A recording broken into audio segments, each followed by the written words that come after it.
Understands his fate as a living legend in advertising, and he has probably been countlessly introduced by saying that he needs no introduction. Well, I'm going to be very irreverent because I have to admit, I've never heard of Sir John Hegarty, which of course tells a lot about me. Now, from his book, Hegarty on Advertising, I learned that he saw a common thread in all the work he did and in the work of the others that he admired. And that was irreverence. Already Michelangelo was irreverent, Elvis Presley was irreverent, and that's the reason why their heritage is everlasting. He invites you, marketeers, to make him look at things afresh and bring different ideas into his attention. The best brand I've ever worked for is Audi, he says. Audi is about brilliant car designers doing constantly exciting stuff. Great to work with these people. Voorsprong door techniek, remember. Sir Hegarty must have had a party this year because in 1982 he founded Bartle Bogle Hegarty with his two partners. That's 30 years ago. What they achieved is impressive. John has won golds everywhere around the globe. No good advertising without enthusiasm, he says often. And then he adds, etymology tells us that enthusiasm comes from Greek, and it means being with God. Ladies and gentlemen, Sir John Hegarty.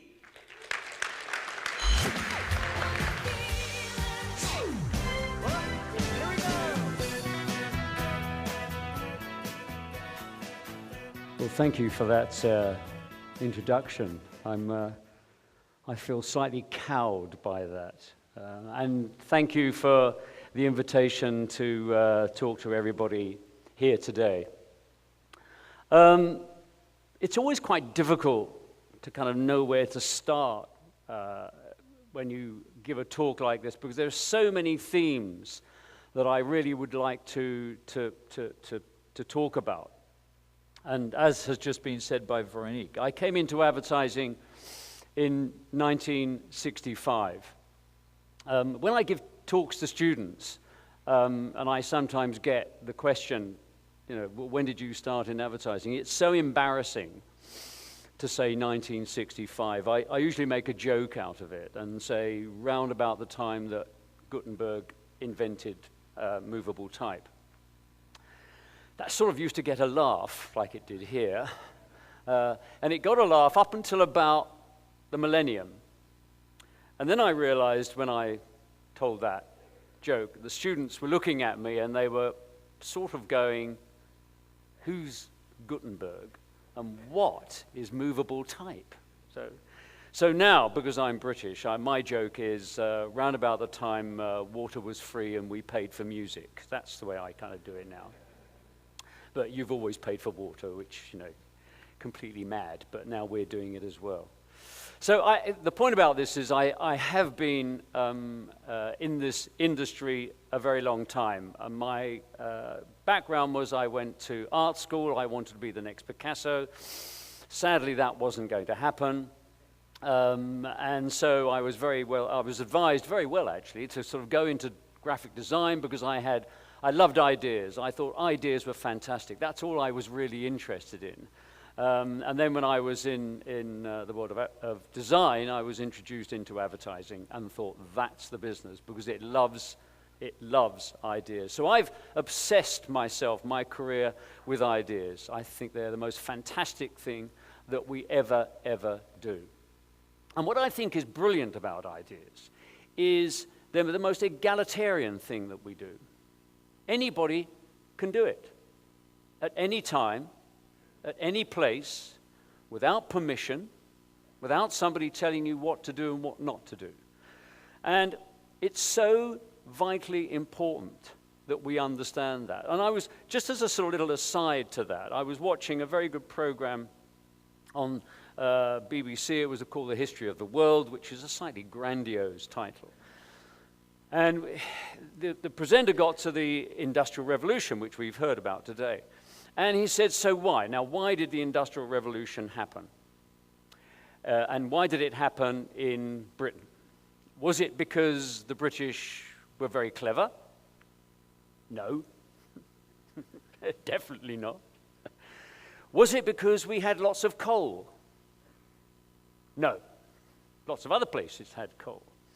We had one simple thing that most other countries didn't have. And we had parliamentary democracy. And that allowed people to go out and have ideas. Nobody controlled it. Nobody said, you won't have that idea, you're not allowed to have that idea. And they could go and have their ideas, and they could go and talk to somebody else to get some finance to make that idea work. So the Industrial Revolution came about because we had this brilliant ability to have ideas and nobody got in the way.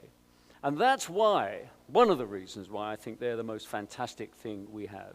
And as we've heard from Philip's wonderful talk, the more people that have ideas, the better it's going to be.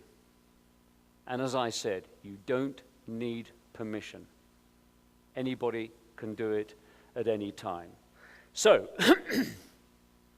that's kind of the thing that's driven me through my career and the thing that I love. And that's why actually I like working in an advertising agency, because the most important phrase you hear in an advertising agency is, so what's the idea? And that's what we're obsessed with it. We're just an ideas factory. We just have these ideas and then we go and make them.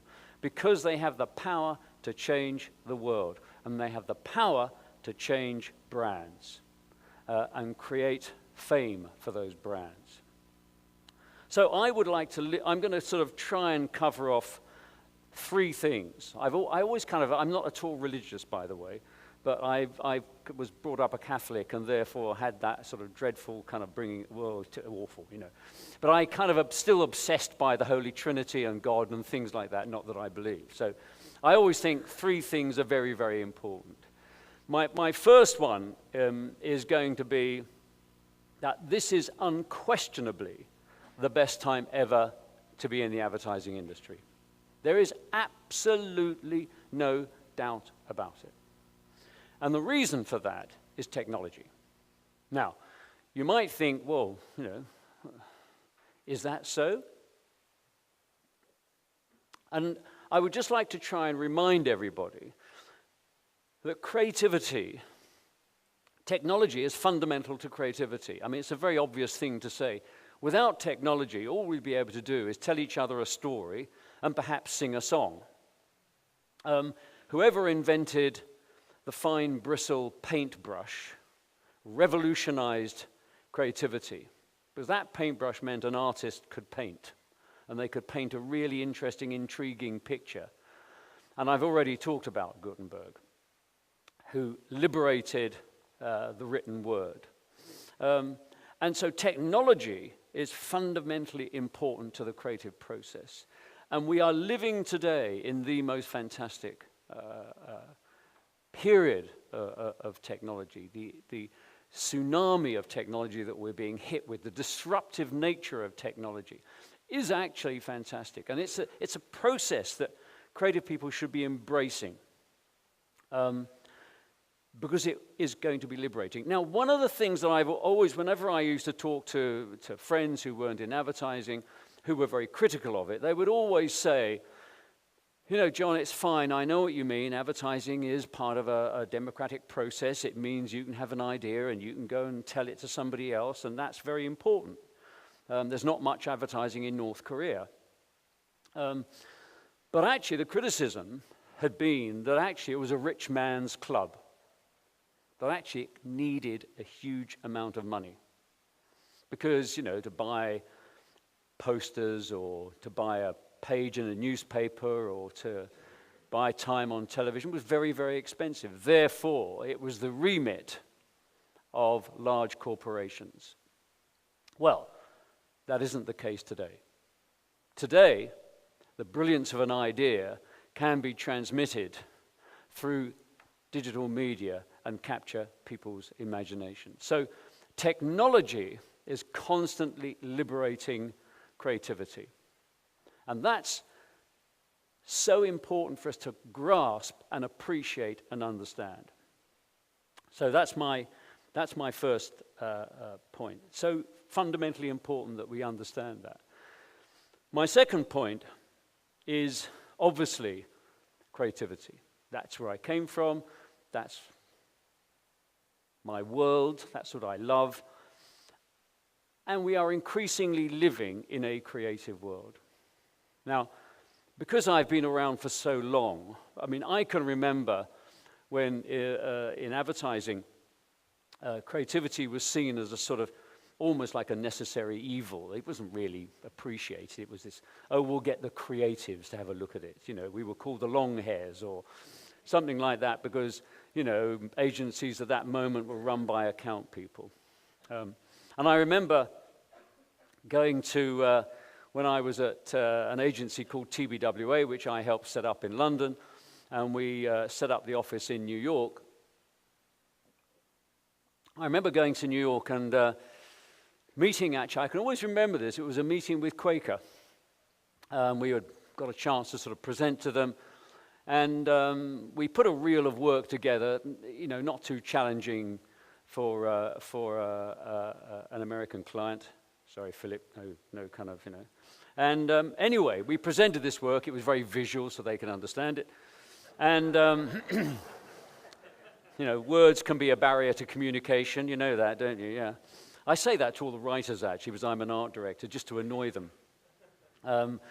So he presented this work, and at the end of it, you know, this marketing director at Quaker looked at the group of us who were presenting and said, he went, yeah, well, that's very creative, isn't it? Now, you know when somebody says that, something, you know. And then his next great line, which I have to say is now sort of, you know, it's sort of engraved into my brain. And he said, yeah, well, that went out in the 60s, didn't it? So here was this man saying creativity went out in the 60s. Well, as we know, creativity didn't go out in the 60s. Creativity is fundamentally important to how we reorganize what we know, how we represent what we know. And actually, obviously, the future is creative. Now, the problem that we have with that is that most organizations don't understand that. And I spend my time trying to get people to understand that the creative process can't be kind of pinned down. There is an element of, and I don't like using the word risk, but there is an element of chance about it, but then isn't everything in life. It's funny enough why I've called my book Turning Intelligence into Magic. We try and take great strategic thinking and we turn it into magic, hopefully with the creative process. So creativity is fundamental to our future, and that more than ever, more than we've ever seen it before. And I think if we don't get organizations to understand that, then we really will fail, and we won't get the kind of growth that we've been talking about and hearing about. And my third point is, and then I'm going to illustrate some of the work I've done. My third point is broadcast. Now, this has become a slightly dirty word in the digital world, broadcast. Let's talk narrowcast. Isn't it wonderful? We've invented digital technology, and that means I don't have any waste anymore. I can talk directly to my audience. Isn't that fantastic? I've cut out waste. And you can see clients applauding that. Oh, my God, at last, you know. And also, you know, I can measure it. Isn't that wonderful? Oh, God, measurement. Let's get out of measure and let's do this and measure it and do that with it. And they feel so much happier. Now, of course, because even though they won't admit it, most clients would like salesmanship to be a science. They would fall down on their knees and go, please make it a science. But of course it's not. And the fact that it's not really upsets them. So they try and do everything they possibly can to make it a science. It's why large organizations make a fortune out of telling clients that they've worked out how to do it. Millward Brown, sorry, don't want to get sued, makes a fortune out of telling clients, we can work it out for you. Of course, we all know it's bullshit. But they don't want to believe it because it helps their career move forward. I've done all the right things. I've ticked all the right boxes. Isn't it brilliant? I'll get a promotion because I've done nothing wrong. The fact that I've done nothing right doesn't really matter. So we live in this world where suddenly broadcast is a dirty word. Now, I come from a world, obviously. I'm fortunate because I've come from an analog world, I've gone into the digital world, and I've seen the power of broadcast. And the point about broadcast is you don't know ultimately where your audience are. Where are they? And part of what a brand is there to do is to convert. I go back to my religious thing. It's a bit like religion. You know, I always say, Christ, when he got up gave the Sermon on the Mount, you read in the Bible, he spoke to the masses. Christ did not get up on the Mount and give his sermon and say, oh, by the way, I would just like to talk to 18 to 24-year-olds with a disposable income of 20 shekels a week and who live in this area here. No. He got up on the Mount and he spoke to the masses. Why? Because he wanted to convert. And one could argue, and in my book I talk about the church as a brand, why that brand, 2,000 years later, is still going. It is one of those tall trees that hasn't actually yet collapsed. Maybe they understood something. But, you know, one of the things that you get is that there's a famous phrase in advertising, which I continue on this theme about broadcast, that says 50% of my advertising is wasted. Nobody can tell me which 50%. Do we all know that? I think you did. It's quite famous. Well, like a lot of famous quotes, it's completely stupid. And it was obviously written by somebody who does not understand how advertising works. So whenever anybody says that to you, say that's the most stupid quote ever said about advertising. Sounds smart, but just because something sounds smart doesn't mean to say it's great. And the point about it is I think today one of the problems that we have is we've confused persuasion with promotion. And both are fundamentally important. But I have got to persuade before I can promote. Now, I don't define what I mean by broadcast. That's for you to define. But ultimately, if you are not getting up and talking to the world and having a point of view, how are you going to convert? And that's what brands are there to do. And that's what marketing is there to do, is to help convert. I mean, I thought actually, funny enough, in Nicole's initial address, 53%, I think of it as people thought most marketing was bullshit. I'm surprised it's as low as that. I thought it would be about 95%. Because I think something like 90% of advertising is absolute rubbish. God knows why anybody does it. I wouldn't waste the money. But you've got to broadcast. And as I say, you define how that is. And one of the reasons we talk a lot at BBH about the power of fame. Now, when I say that, people are going to go, fame. Ooh, isn't that awful? Don't we live in a fame culture? Isn't that? Well, first of all, I would say to you, do not get fame and celebrity confused. They are two things. We do live in celebrity, but fame is fundamentally important. Why? First of all, how does the dictionary define fame? It says public renown, great esteem. What brand would not want that? The other reason we want fame is it shorthands the buying decision. It shorthands the decision-making that the audience you're talking to will make. It also protects premium pricing. That's why Tom Cruise gets $20 million for a movie, and a bloke called Tom Blogsworthy doesn't, because he is famous. Oh, Tom Cruise, I might go and see that movie. And it resists competitive pressure. So, 3 things why fame is fundamentally important. But fame only comes about because you have transmitted to a broad audience. You can't be famous if you just and only narrowcast. Fundamentally important. And I think if there is one thing, I've already said 3 things I'm going to tell you. I'm going to tell you another thing, actually. And you may know it, but I will say it. It often helps to constantly remind people. And this is a quote about a brand. Now, I think it's so important that we all understand it, because I talk to people constantly who do not understand it. A brand is made not just by the people who buy it, but also by the people who know about it. That is the most important thing I can say to you today.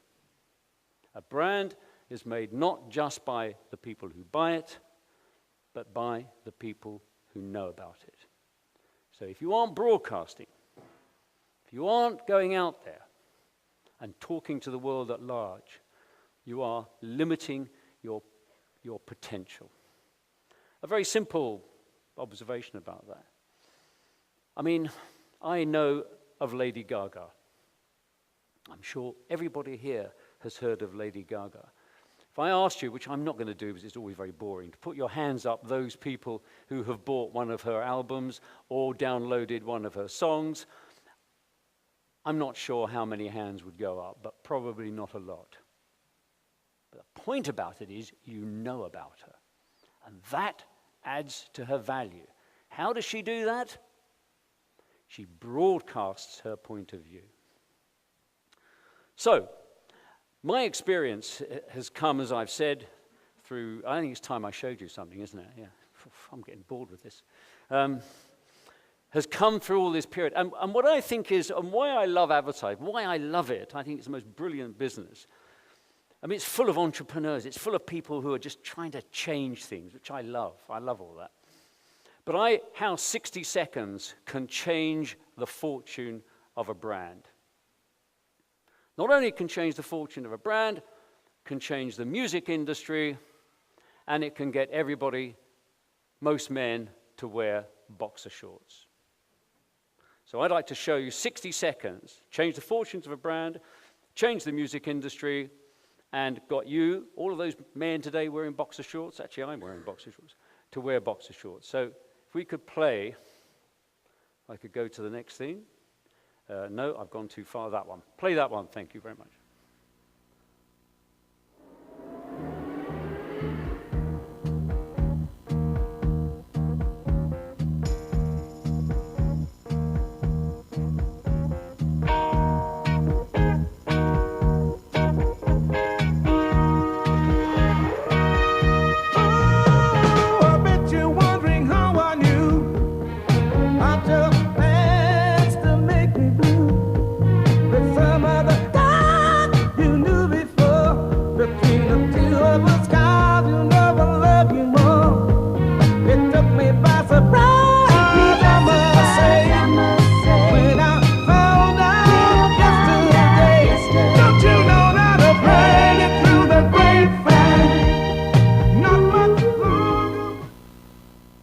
Seconds. Changed the fortunes of Levi's, re-released stars from the 60s back into the music scene. Most of those tracks that we used in those commercials went back to #1. In fact, they got higher in the charts when we re-released them than they did when they were originally released, and it got everybody wearing boxer shorts. Now, why did it get everybody wearing boxer shorts? I will tell you a little story. In the UK, when we write a piece of advertising, it has to be vetted by an authority that decides whether it is legal, decent, honest, truthful, all the usual things. So, of course, in the original script, had the man getting down to a pair of Y-fronts, which is what most men wore back then. They came back and they said to them, I'm very, very sorry, this is indecent. Man getting undressed in a laundrette into his wife fronts, indecent. And we said, but surely they're just a pair of like Speedos, you know. They're like, nope, sorry, that's it, end of conversation. We went backwards and forwards, nothing was happening. They came back and said, well, actually, we've thought about this. If you put him in a pair of boxer shorts, that would be okay. And we went, boxer shorts? That's sort of dodgy American undergarment they used to wear in the 40s, isn't it? Big, horrible, funny. But we thought, well, you know, if it gets us on air, then we will put him in a pair of boxer shorts, which we obviously did, as you saw. And suddenly, the sale of boxer shorts went through the roof, and Calvin Klein started making boxer shorts and rewrote his business plan thanks to that piece of advertising. And he's never once thanked me, which I'm really offended about, actually. So authority, I should actually also add, can sometimes do some good things. The other thing I would just like to say, and I'm going to show you a bit more work to talk about it, because I haven't got much time, is, you know, people talk about, and we talked about irreverence in the creative process, and I've talked about this. Now, I know it's an odd word. It's the opposite of revering. So in English, I mean, maybe it's difficult translating it into your language. I mean, but no, it's not. Somebody said to me, I used the word irreverence, and they said, well, John, I'm not sure it translates. But it means to be the opposite to revere. And basically it means challenge, question, do things that wake people up, that make people rethink things. And, you know, the punk movement was an example of that, but it had no structure to it. It had no positivity around it. So irreverence can be very important as long as you align it, I think, with a sense of humor. It embellishes your work with a kind of a resonance. It gives it a resonance that keeps it alive and challenges people to look at it. The other thing is the most important strategy you can ever employ in advertising is tell the truth. Now, I know there's usually, when I give this talk and I say this to a non-advertising audience, you can hear them almost deflate. What? Advertising? Truth? Isn't it supposed to be lying to us? It is not. The truth is the most powerful force you can use in advertising. Of course, the task is, how do I make it interesting? That commercial was all about the truth, about what people used to do in the late 50s and early 60s to get their jeans, their 501s to look great. They used to take them and stone wash them. That's all we did. We told the truth. The answer is make it interesting. So the truth is fundamentally important.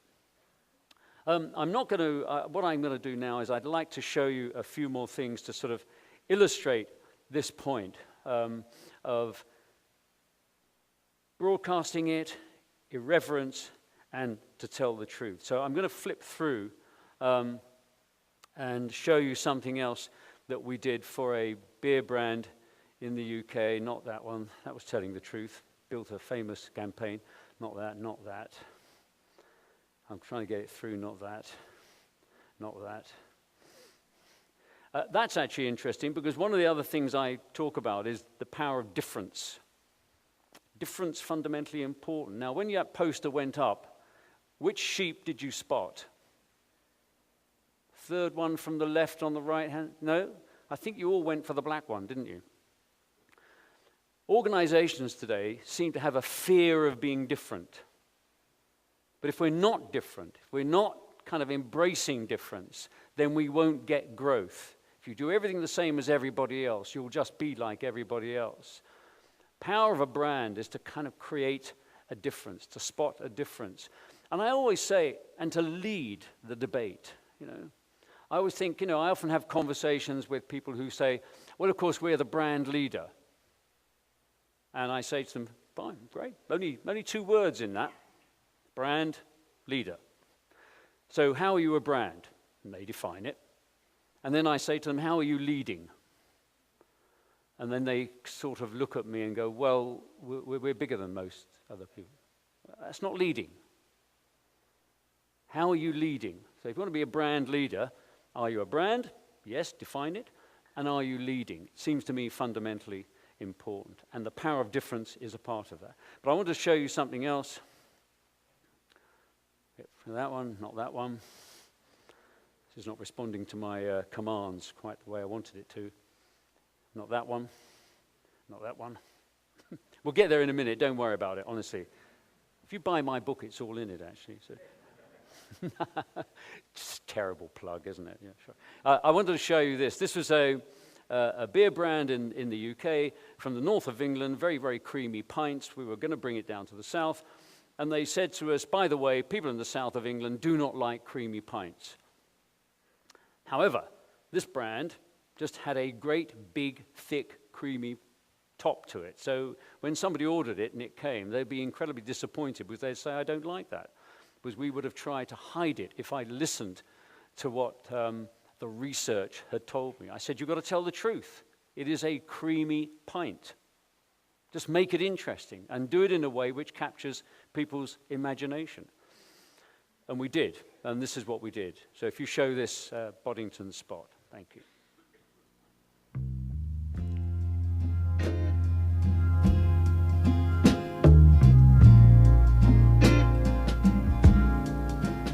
Soft, smooth, luxurious, the sensation of pure cream.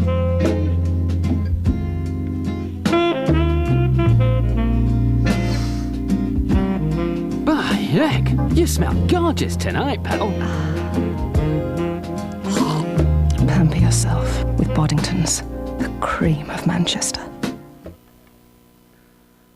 So by just simply telling the truth, we created a very, very distinctive, very different piece of communication, and the brand did unbelievably well. And then we created all this print advertising around it. Who would have ever thought you could sell a pint of beer showing it an ice cream cone, or as a hair quiff, or even, in fact, the ads became so successful, we just said the cream of Manchester on it, and everybody knew it was Boddington's. That's how powerful they were. Very, very, very simple product demonstrations about the truth of creaminess. I'd just like to show you two more things before I go. And we had created a very successful campaign for Levi's, and we decided that it was becoming a bit predictable and that we had to do something different. Keep going, that one. And the client came to me and they said, look, we have this advertising which is all about heroes and they're all wonderful and we think that's getting a bit boring. We need to have, it should be about relationships. And I thought this was very interesting. Time to change, time to do something different. So I got this brief about we want a different kind of ethic to our ads. We want it to be about relationships. So can you do something about two people, you know, friendship? Friendship's the new thing, they said to me. Oh, all right, okay, friendship's the new thing.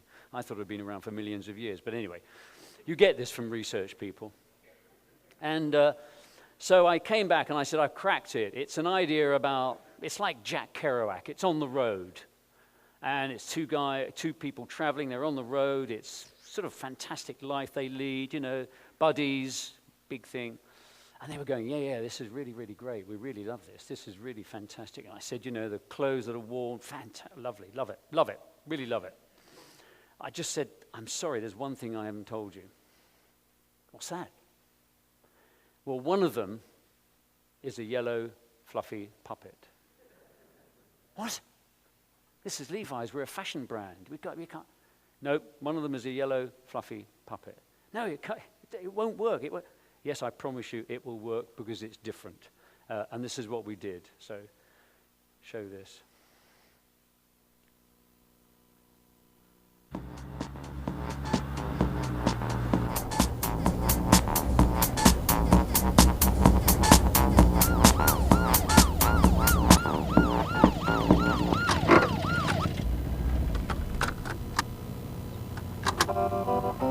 Why can't you look and see Could I see your papers, please? what's really happening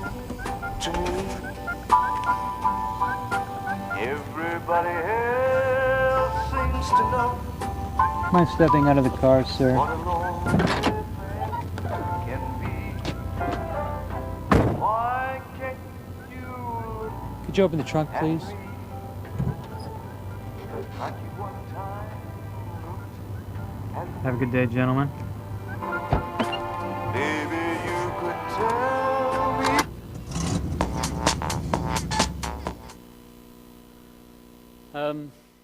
And Flat Eric became a phenomenon, did a fantastic amount for the brand because it was different. So I'd like to just go back over my 3 main points, which is this is the best time ever to be in our industry. Technology is giving us the ability to communicate with an audience in a way which was impossible when I first came in. Creativity is going to be fundamental to that because now creativity can actually be the media. If you have a brilliant idea, it will get out there and people will see it. So the cost between a bad idea and an outstanding idea is virtually nothing. They're both the same, except one delivers enormous value. And the last thing is you must, in some way or another, and you define it, you must broadcast what it is that you're doing. You must talk to a broad audience in however way you define that, because that will be the future of your brand. And I'd just like to leave you with one last piece of work, which I think sums up probably my kind of belief about life, really. Not that one. It's this one. Would you play this one? Thank you.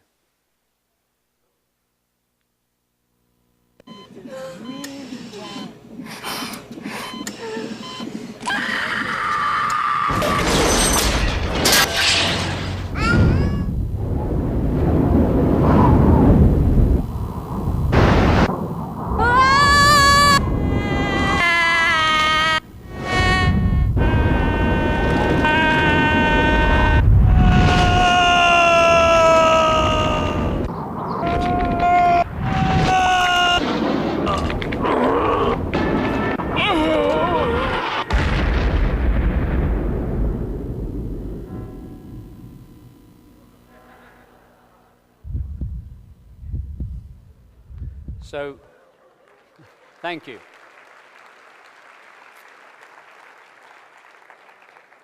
And of course, the serious thought about that is, of course, play is one of the most creative things that you can do. Thank you very much. I think I have to come back here. Okay, thank you, Sir Hegarty. Please be seated. Now, Davy Verhulst wrote on Twitter, he's the Mick Jagger of advertising. And Marieke Maas would like to go to the cafe with you, so maybe you could arrange that via Twitter.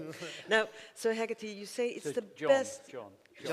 It's the best time in advertising because of technology. Now we have this whole shift to mobile. Yeah. Mobile is difficult. No? It's difficult. And what I was wondering was whether you have an understanding of what people want in marketing in a mobile environment. What do people want? Well, I think there's a great danger here in becoming over-obsessed with the technology as opposed to over-obsessed with the idea.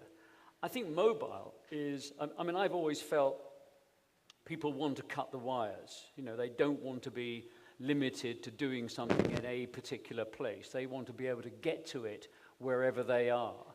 And that's, to me, the advantage of mobile. But we mustn't get sort of obsessed about the technology. The technology just allows more people to share that idea in more different places. But unless you start with a brilliant idea, and a brilliant idea has to start somewhere. You know, there's a great phrase used in our industry at the moment where people say, not just that. They don't say that. They don't say that. No, I hope not. No I hope problem. not. I trod on something. I don't. But they talk about media neutrality.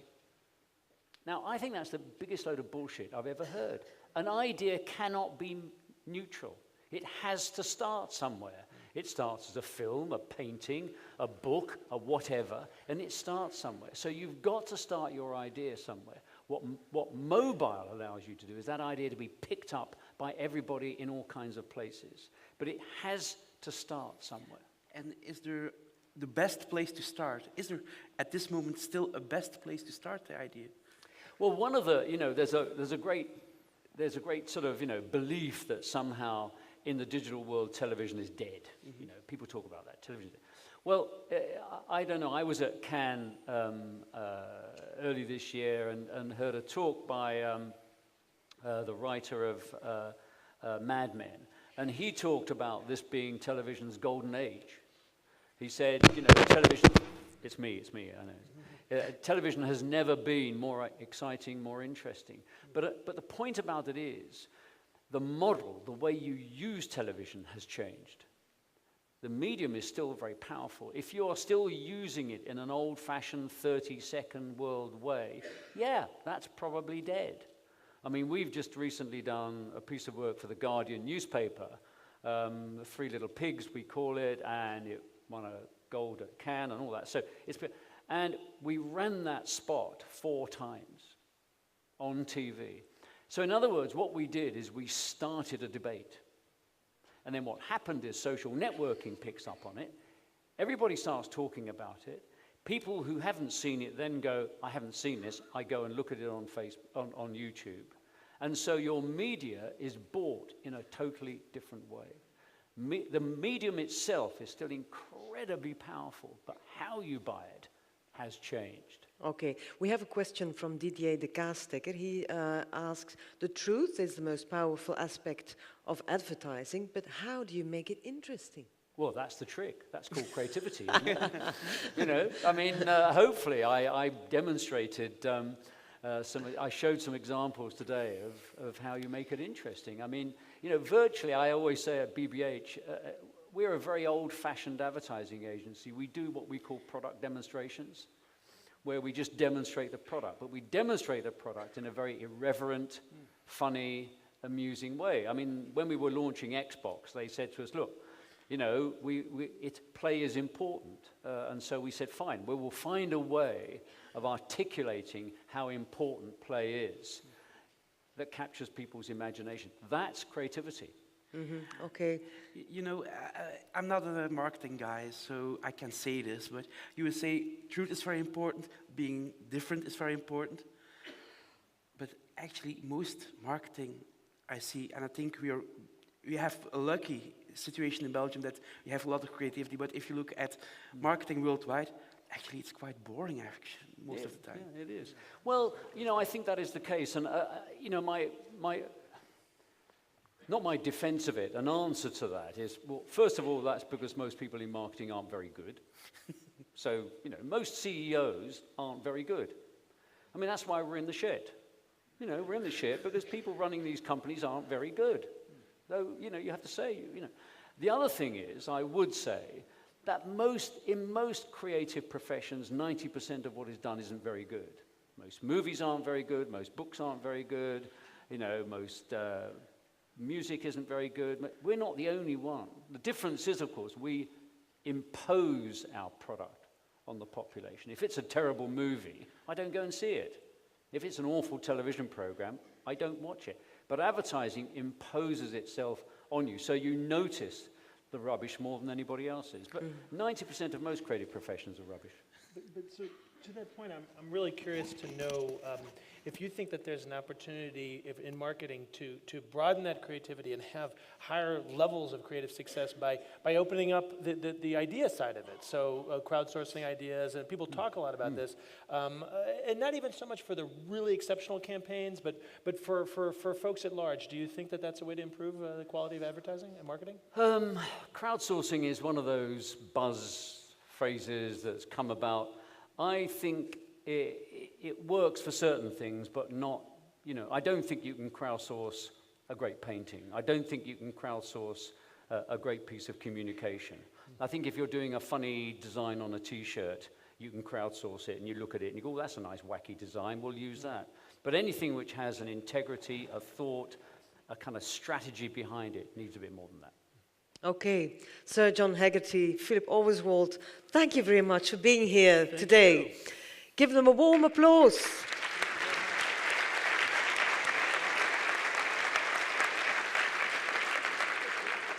What do you think? Let's have